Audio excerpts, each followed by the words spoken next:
Renungan Harian Selasa 5 September 2023. Memberikan nyawanya menjadi tebusan atau Mesias yang menderita. Markus 10 ayat 32 sampai 45. Mari kita berdoa. Ya Tuhan, tolonglah kami membaca dan merenungkan dengan kuasa Roh Kudus, dan juga Roh Kudus menolong hamba-Mu untuk menyampaikan firman kehendak-Mu. Dalam Yesus kami telah berdoa. Amin.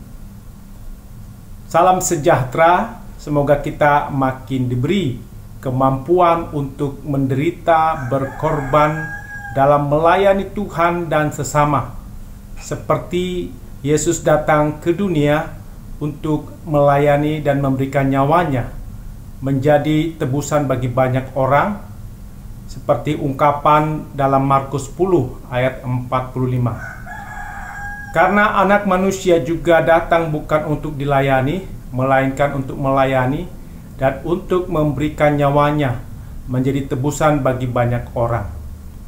Apa artinya kita mengakui Yesus yang menderita, memberikan nyawanya menjadi tebusan bagi banyak orang? Yaitu, Yesus datang ke dunia untuk melayani, berkorban nyawa dengan tujuan menebus dosa bagi banyak orang. Kata banyak orang berarti Allah menyelamatkan orang Yahudi, orang Yunani, dan bangsa lain. Allah menyelamatkan banyak orang juga berarti menyelamatkan seorang hamba, orang merdeka, laki-laki, perempuan, anak, remaja, pemuda, dewasa, lanjut usia, kaya, miskin, sakit, sehat. Semua orang diselamatkan dalam Kristus Yesus. Allah itu untuk semua orang, inklusif, bukan Allah yang terbatas untuk kelompok orang tertentu saja, eksklusif. Allah tidak memisahkan anak, remaja, pemuda dengan orang dewasa dan lanjut usia. Semuanya diselamatkan Allah dalam Kristus Yesus. Hal ini juga menjadi dasar pembinaan intergenerasi.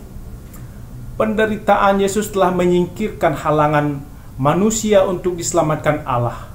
Penderitaan Allah dalam Yesus membuat orang-orang yang berbeda latar belakang tradisi dapat bersama-sama mengakui bahwa mereka membutuhkan kuasa penyelamatan Allah.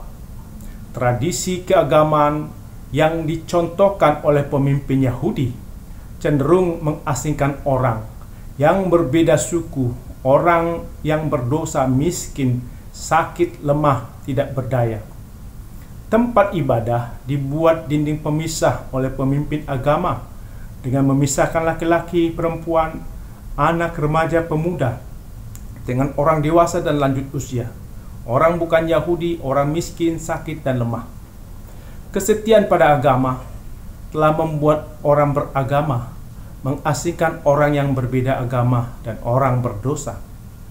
Yesus datang di dunia untuk menderita, berkorban, bukan karena permintaan umat manusia atau atas keputusan pemimpin agama. Pemimpin agama Yahudi malah menolak Yesus. Yesus menderita dan berkorban tidak membutuhkan pengesahan, pembelaan dari umat manusia. Oleh sebab itu tidak perlu membuat perkumpulan pembela Yesus, pembela Kristen. Yesus yang menderita dan berkorban tidak disembah dan diagungkan dengan liturgi yang indah. Chong Seng Song, Allah turut menderita. BPK Gunung Mulia 2012. Yesus disembah dalam ibadah sejati, yaitu dengan menderita ketika melayani Tuhan dan sesama. Kita sebagai orang yang mengaku bahwa Yesus yang menderita dan berkorban, maka kita mengikuti jalan penderitaan Yesus dengan kita melayani Tuhan dan sesama, bukan minta dilayani. Orang yang minta dilayani bukanlah orang yang mengasihi sesama, bukan orang yang berkorban demi orang lain, agar dosa sesama ditebus, diampuni oleh Yesus. Penderitaan adalah tempat Allah dan manusia bertemu.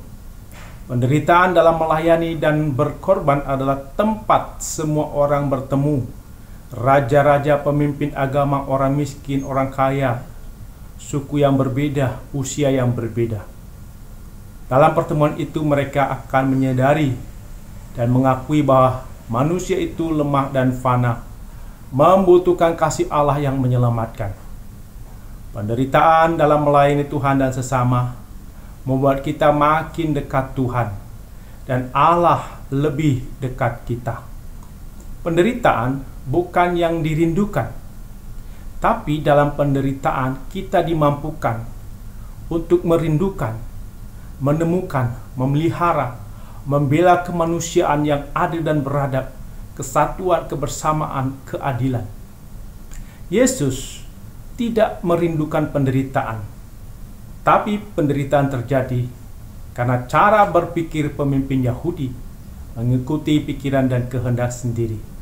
Pemimpin Yahudi menjatuhi hukuman mati dengan cara Yesus diolok-olok, diludahi, disesah, dan dibunuh. Yesus yang menderita menyadarkan kita untuk melayani Tuhan dan sesama dengan membela keadilan, memperjuangkan orang yang diperlakukan tidak adil, orang yang dihina, diolok-olok, agar kebenaran Allah ditegakkan. Orang yang mengaku Yesus menderita adalah orang yang mau menderita berkorban, bukan mencari keuntungan diri sendiri dalam melayani demi keadilan, kebenaran, damai, kebaikan, kasih dengan sekuat tenaga. Salib Yesus adalah simbol penderitaan. Karena itu salib tidak perlu dihiasi dengan emas dan perak. Salib yang dihiasi emas dan perak menggambarkan penderitaan yang tempat mewah di tempat yang indah, menyenangkan. Padahal salib Yesus terjadi di tempat di mana ada ketidakadilan, miskin, penyiksaan, tempat yang tidak indah, tempat orang dipermalukan. Ibadah yang mengaku Yesus menderita adalah pelayanan di tempat yang terjadi ketidakadilan, miskin, sakit, lemah, penganiayaan, keterasingan, dan lain-lain. Ibadah yang sia-sia adalah ibadah dengan pikiran dan kehendak sendiri, memikirkan diri sendiri, memikirkan kesenangan sendiri, tidak mau memikirkan pelayanan bagi orang lain yang diperlakukan tidak adil, miskin, lemah, tidak berdaya, diolok-olok, diludahi, dihina, dibunuh, walau tidak melakukan kesalahan. Allah itu hadir di tengah-tengah umat yang menderita. Maka ibadah yang sejati juga hadir di tengah-tengah penderitaan manusia. Itu sebabnya Yesus sangat menekankan ajaran Mesias yang menderita, agar orang percaya jangan ikut pikiran dan kehendak sendiri. Dengan berpikir mengikut Yesus, mau mencari kedudukan terhormat dan kuasa seperti permintaan Yakobus dan Yohanes. Yesus menggunakan mahkota duri, bukan mahkota emas. Mahkota duri adalah simbol Mesias yang menderita. Hanya dengan penderitaan berkorban, maka banyak orang bisa ditebus dosanya. Mahkota emas adalah simbol dari raja yang berjuang dengan perang, mengalahkan musuh, dapat mahkota emas, tapi tidak bisa menebus banyak orang dari dosa-dosanya. Pemimpin atau raja dari bangsa-bangsa memerintah rakyatnya dengan tangan besi, dan pembesar-pembesarnya menjalankan kuasanya dengan keras atas mereka. Markus 10:42. Yesus turun dari surga, menjalani penderitaan untuk melayani dengan menggunakan mahkota duri.